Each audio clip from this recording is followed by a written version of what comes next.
Welcome to Home Farm. Today we're finally commencing on the refitting of our master bathroom. It's taken us a while to get the right workers and for us to purchase all the sanitary ware. So what we've done today is we've repiped everything that we need for all the new items that we're going to have. So the towel rail has been rerouted in terms of the pipe work. We've also rerouted the hot and cold water for the new vanity unit, which is going there.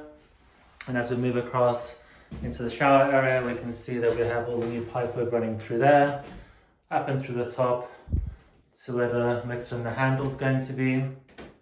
We've also managed to tap into our central heating on that side, and we're running the pipes. What will be under the floor, we're replacing the floor, which we'll get onto shortly. And they're going to pop out on this side. And those are going to be for the new towel rail. That's going to go up on that wall. So we have our flow and return pipes in place, which is great. The thing that waits for me today before the workers come back tomorrow is to pull out this floor. The previous owners had a chipboard floor. It just wasn't strong enough and it sagged through the middle. It was ultimately one of the reasons that pushed us along with the leak to actually get this master bathroom redone. So what awaits me today is I'm going to work my way around the edge with the multi-tool. Then I'm going to pull out this chipboard floor, and then tomorrow morning we're going to replace it with a much thicker, stronger 25mm ply on which we'll then lay our final flooring.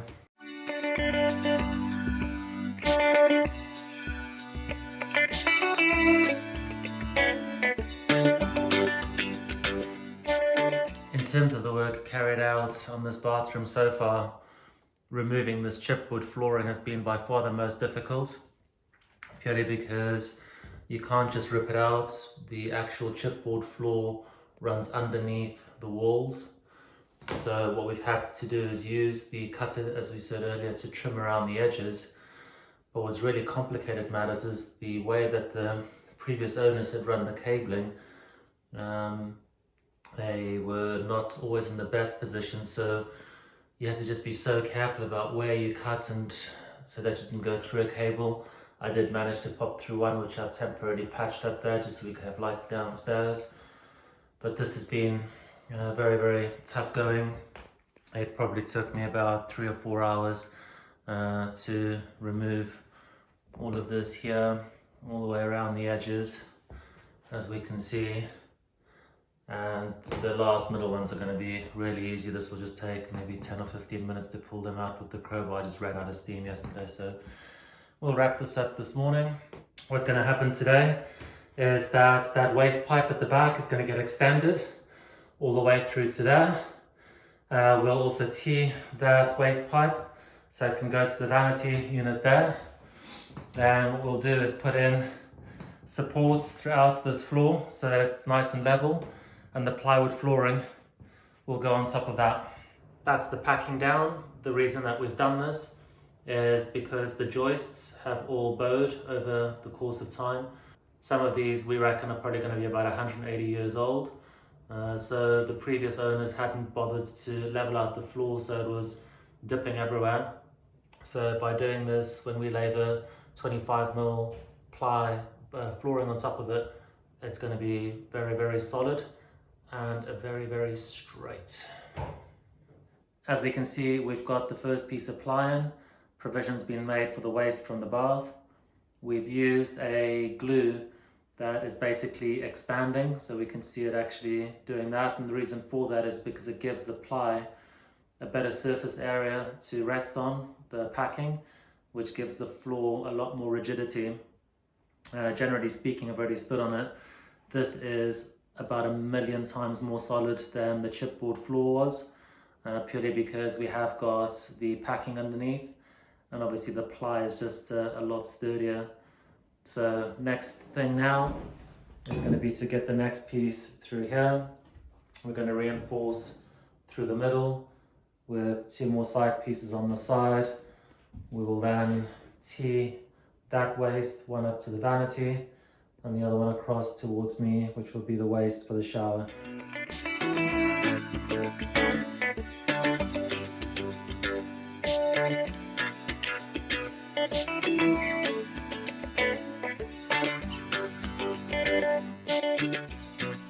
Yesterday was a hugely productive day. We got a lot of the heavy lifting out of the way. The new floor is in, which was supremely heavy, but it is super sturdy and it's turned out fantastically well. That gives you quite a good idea of what the expanding glue does.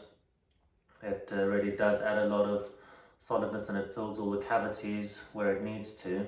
We've also got all the waste pipes in place now, or partially.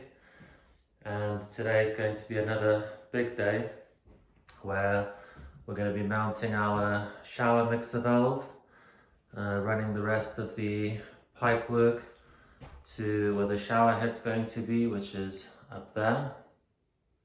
We're also going to finish the frame today. Our shower tray is a resin shower tray. It's very, very heavy. So we're just going to make sure that the frame is fully reinforced to be able to take the full weight of that. And then we'll also run the waste pipe, which is over there. That mixer valve is going to go in here. In order to accommodate it, we're going to be removing this part of the stud wall. It's going to go more or less at that height. We will then create two additional pieces of timber, one above and one below, to create a nice sturdy cavity for the mixer. Then we'll run the additional piping all the way through to the shower head.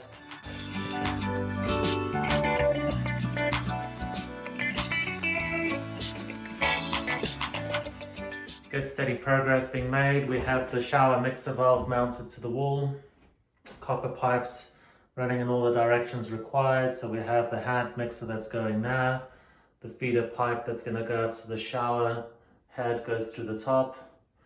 We have the hot and cold water joining down at the bottom and from the side. So that's all taking shape. The next thing we're going to do now is mount the shower head through the top there. We're going to create a batten that we can screw into to give it a lot of back strength. That's the pipe for the shower head and where the shower head's going to connect. As we can see, we've reinforced the back so that it can take the weight of the rather large shower head and the extender pipe. So that's why we've done that. The pipe runs all the way across, all the way there. We're just going to join that and down into the mixer valve. That's the full back wall done, all the piping running. So from the top, we have the pipes running to the shower head.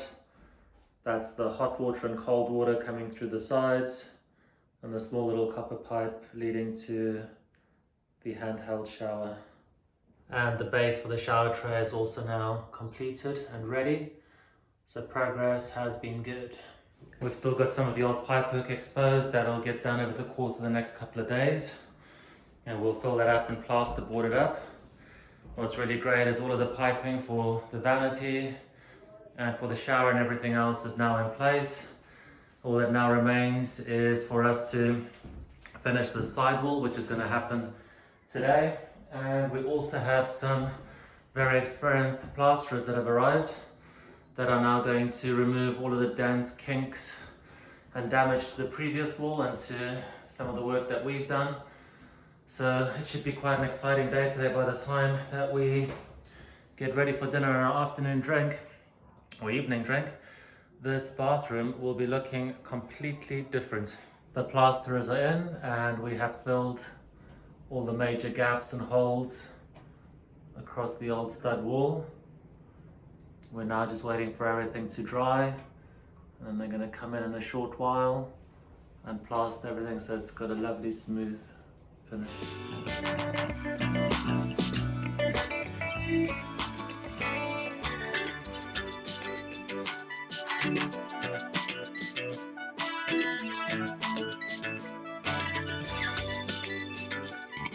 It's been another good day of progress. We have the shower tray in. This is the Merlin Truestone tray. It weighs an absolute ton. It took 3 of us to get it up the stairs. No warnings or anything about the weight. It is absolutely insanely heavy. This is the reason that we've had to reinforce the base, built a really strong frame for it to sit on so that there's no chance of movement or anything like that. So that's the tray in, it's looking great. And as we can see, we've got our flooring in too. So the flooring is a click system. It is very straightforward to put in. Downside easier than using tiles. We have put in an insulating sheet underneath it. We can see where we've drilled the holes for the taps for the bath. It's that blue stuff that you can see. That's the insulation. It basically removes any potential movement between the floor and the tiles themselves, and it also buffers sound so that you can't hear it underneath. So that's in place, and the click system floor is in too, and it's looking really nice. It's looking really smart. We really like the look of it. It's really warm to the touch too, unlike tiles that do have a tendency of getting a little bit cold. So it's all taking shape now. So the last thing for us to do before we start doing the final fixtures is just to wait for the plaster work to dry. All those dark spots that you can see is still basically the plaster that isn't dried fully. If you rush this process and you start priming and painting it, all those areas might flake over time. So it's just one of those things where you just have to remain patient and just follow the process, because following the steps properly will actually lead to the proper outcome for the bath. We're anxious to get in, but I think we've just got to give it another day or two so that it's completely dry, and then we'll do the painting of the actual walls. That's it for part 1 of this video. Please tune in for part 2, which is going to be far more exciting when we start to fit a lot of our sanitary ware and start to finish this bathroom. If you don't want to miss out, hit the subscribe button, and we'll see you in part 2.